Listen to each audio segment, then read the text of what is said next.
Bonjour à tous et bienvenue pour ce 13e jour de Booktube. Aujourd'hui je vais vous présenter un auteur que vous connaissez probablement tous et toutes, c'est Stephen King. Le livre s'appelle Histoire de Lisée. Voilà, alors je sais que Stephen King c'est un grand classique, que vous êtes nombreux et nombreuses à en avoir lu beaucoup. Pour ma part, et aussi étonnant que cela puisse paraître, c'était mon premier Stephen King. Je l'ai lu il y a un an et demi. Pour quelqu'un qui lit beaucoup et qui adore les histoires d'angoisse, de fantastique et tout, ça paraît bizarre, mais écoutez, il y a des aberrations comme ça, voilà. Et je m'étais toujours dit, bon, il va falloir que j'en lise un. Et on m'avait offert celui-ci, donc Histoire de Lisée, que Stephen King lui-même qualifie comme son œuvre la plus personnelle et la plus réussie. Et il est clair que je n'en ai pas lu d'autres. J'ai essayé Misery là récemment, mais on va dire que c'est pas trop le genre de choses que j'ai envie de lire en ce moment. Mais en effet, il doit probablement être dans les meilleurs qu'il a écrits de toute façon, parce que pour moi c'est un chef-d'œuvre. C'est donc l'histoire de Lysée Landon, qui ne s'est pas remise de la mort de son mari 2 ans plus tôt. Elle n'a pas fait son deuil. Scott, donc son mari, était un écrivain à renommée internationale qu'elle a suivi, soutenu discrètement toute sa vie, que ce soit dans le public ou dans le privé, parce que Scott était un homme extrêmement torturé, extrêmement angoissé. Il avait beaucoup de soucis. Voilà, elle l'a toujours soutenu, elle a subi des choses pas très rigolotes, voilà, c'était pas marrant tous les jours, mais elle a toujours été à son côté et ils ont toujours été très très amoureux l'un de l'autre. Lysée décide un jour, donc au début du roman, de ranger le bureau de Scott, le bureau où il écrivait. Donc elle va défaire des cartons, elle va tout mettre en carton, et le fait de remuer tout ça, ça va la ramener à des souvenirs qu'elle avait profondément enfouis au fond d'elle. Le souvenir, par exemple, qu'elle l'a sauvé un jour parce qu'on essayait de l'assassiner, et elle l'a sauvé in extremis. Elle va se souvenir, elle va se rappeler des facultés extraordinaires qu'il avait, notamment le fait de cicatriser très très vite de la moindre blessure. Genre il se scalpe les mains et 1 heure plus tard il n'y a plus rien. Voilà. Et surtout, elle va se souvenir que voilà, lui, il avait accès à un monde, Scott, un monde fantastique, qu'il appelait Naya Lune, et qui pouvait être un monde très très beau, la journée, un espèce de paradis parallèle où lui seul pouvait aller. Et ça pouvait être aussi une grosse malédiction, quelque chose qui le bouffait pour diverses raisons, et du coup je peux pas vous en dire plus parce que j'ai vraiment pas envie de vous gâcher le plaisir. Et ce roman, donc Lysée, elle va avoir beaucoup de choses à gérer parce que déjà elle a ses souvenirs, elle a cette espèce de, donc son mari lui a laissé un espèce de jeu de pistes. Elle va voir des petits mots un peu cachés partout, des indices de quelque chose. Donc elle va se dire mais qu'est-ce qui me laisse, qu'est-ce que je dois faire. Et il y a ça, elle a la garde de sa sœur aînée qui est gravement malade, qui a une maladie psychiatrique assez grave, qui est dans un état alarmant, qui commence à s'automutiler, qui commence à plus être gérable, donc elle a ça à gérer, et surtout, comme son mari était un écrivain de renommée internationale, elle se fait harceler par beaucoup de gens pour récupérer des écrits inédits par-ci par-là qu'il aurait laissés dans un carton, qui seraient monnayables, voilà. Et elle va se faire harceler et menacer par un homme qui s'appelle Jim Dooley, qui va vraiment la menacer de mort, quoi.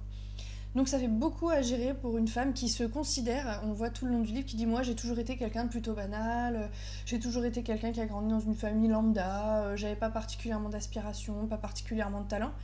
Et en fait, au fur et à mesure du roman, on ne peut qu'être saisi d'admiration pour cette femme qui va tout affronter hyper courageusement, que ce soit sa peine personnelle et les événements extérieurs, et qui va du coup se servir des indices de Scott pour réaccéder à ce monde Naya Lune, donc réaccéder à ce monde-là où il l'avait déjà emmené, se souvient-elle, soudainement, et pouvoir se débarrasser de ce mec qui veut lui faire du mal, quoi, entre autres.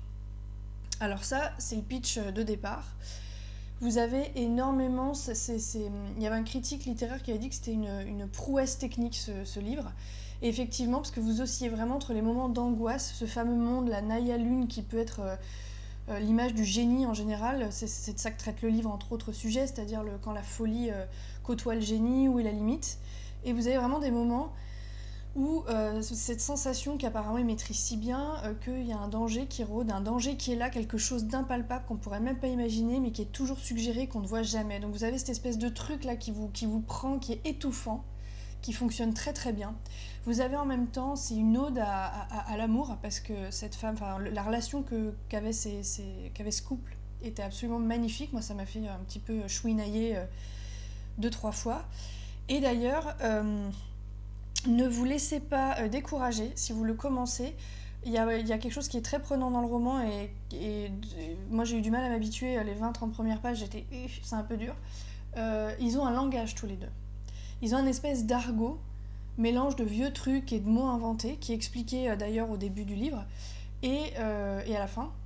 Et en fait, c'est un peu dur parce elle utilise beaucoup ce langage-là dès le départ. Vous rentrez dedans et des fois, vous comprenez pas ce qu'elle veut dire. Vous êtes là, mais qu'est-ce qu'elle raconte? C'est complètement. Moi, les premières pages, je me suis dit, mais qu'est-ce que c'est que ce truc? Enfin, elle est folle, c'est mal écrit, c'est mal traduit, voilà. Donc, ne vous laissez pas avoir par ça. C'est normal et ça va se fluidifier au fil du roman. C'est 20-30 premières pages et après, ça roule, quoi. Donc, c'est hyper joli. Et du coup, après, vous-même, quand vous lisez, vous êtes immergé dans cette espèce de code secret d'amoureux où vous comprenez tout ce qu'ils se disent voilà, et tout ce qu'ils se sont dit en l'occurrence. Voilà, et vraiment, c'est vraiment. Moi, ça m'a procuré beaucoup d'émotions diverses et contradictoires. Euh, c'est vraiment. Moi, je me suis dit, mais c'est dingue d'écrire des trucs pareils. Et la jeunesse de l'histoire, ça serait que Stephen King est rentré un jour chez lui après avoir été un petit moment à l'hôpital après une maladie et il a vu que sa femme avait mis plein de choses en carton et il s'est dit mais comment ferait-elle pour gérer tout ce qui lui tomberait dessus si jamais je meurs demain en tant qu'écrivain à renommée mondiale, qu'est-ce que j'aurais à lui mettre comme pression, tout ça. Et c'est une ode à sa femme aussi, parce que ce personnage, qui, comme je vous dis, se considère comme banale, pas importante, toujours un peu suiveuse, voilà, et ben elle a quand même une force assez incroyable, et elle va tout faire pour... elle va tout faire pour réussir à se battre et avoir le courage de dépasser tout ça. Et au-delà de tout ça, donc, j'ai vu qu'il y avait une adaptation qui était prévue, écrite par Stephen King lui-même. Et alors, Lisey va être jouée, donc ça sera sur Apple TV, c'est la nouvelle plateforme en ligne qui va concurrencer Netflix. Et celle qui va jouer Lisey, c'est Julianne Moore. Alors déjà, rien que pour ça, moi je peux vous dire que je vais sauter dessus, parce que j'adore cette actrice. Donc voilà, je vous invite à le lire et à me donner des retours si vous l'avez lu. J'ai des connaissances qui adorent Stephen King qui m'ont dit qu'effectivement c'était absolument magnifique, mais que c'était pas du tout, comme je vous disais, représentatif de son œuvre. Voilà. Donc n'hésitez pas à me faire des retours, n'hésitez pas à m'en conseiller d'autres si jamais vous l'avez lu et que vous avez lu des choses qui vous ont un peu bouleversé comme ça, de Stephen King ou d'autres auteurs, n'hésitez pas à me dire. Voilà. Sur ce, je vous souhaite une très très bonne journée. À bientôt, à demain pour un nouveau Booktube. Au revoir.